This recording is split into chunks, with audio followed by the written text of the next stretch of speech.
27 ans de prison, et il est sorti sans haine pour libérer tout un peuple. L'homme qui a pardonné pour libérer son pays.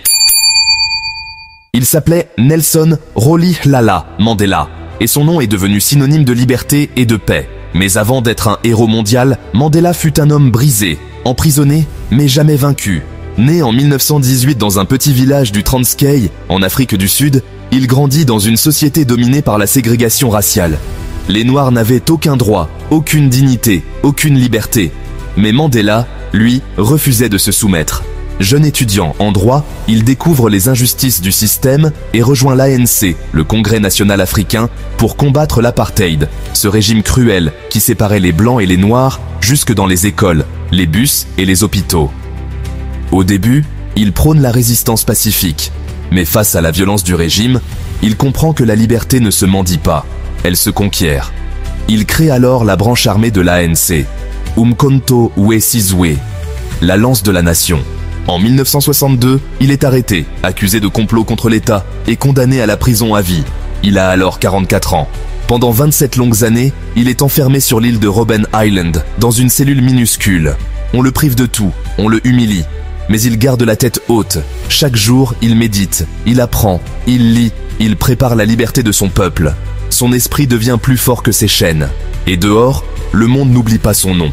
Des millions de personnes, en Afrique et ailleurs, réclament sa libération.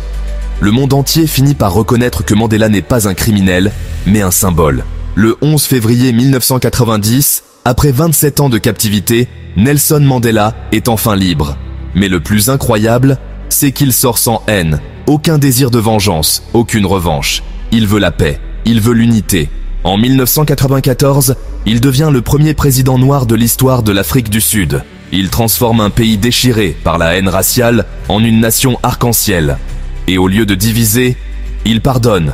Il crée la commission Vérité et Réconciliation pour que les crimes du passé soient entendus, mais sans vengeance. Mandela prouve au monde que le pardon est plus fort que la haine. Sous sa présidence, l'Afrique du Sud renaît. Les gens redécouvrent leur dignité, leur fierté, leur humanité. Mais Mandela refuse de s'accrocher au pouvoir. En 1999, il quitte volontairement la présidence après un seul mandat. Un geste rare sur ce continent, un signe de sagesse. Jusqu'à sa mort, le 5 décembre 2013, Mandela reste un symbole d'espoir, un modèle de courage et d'humilité. Il n'était pas parfait, mais il a prouvé qu'un homme seul, armé de conviction et de pardon, peut transformer une nation entière.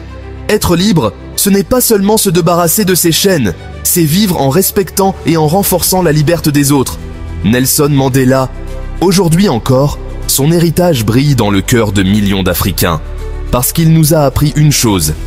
La paix n'est pas un signe de faiblesse, c'est le plus grand acte de force.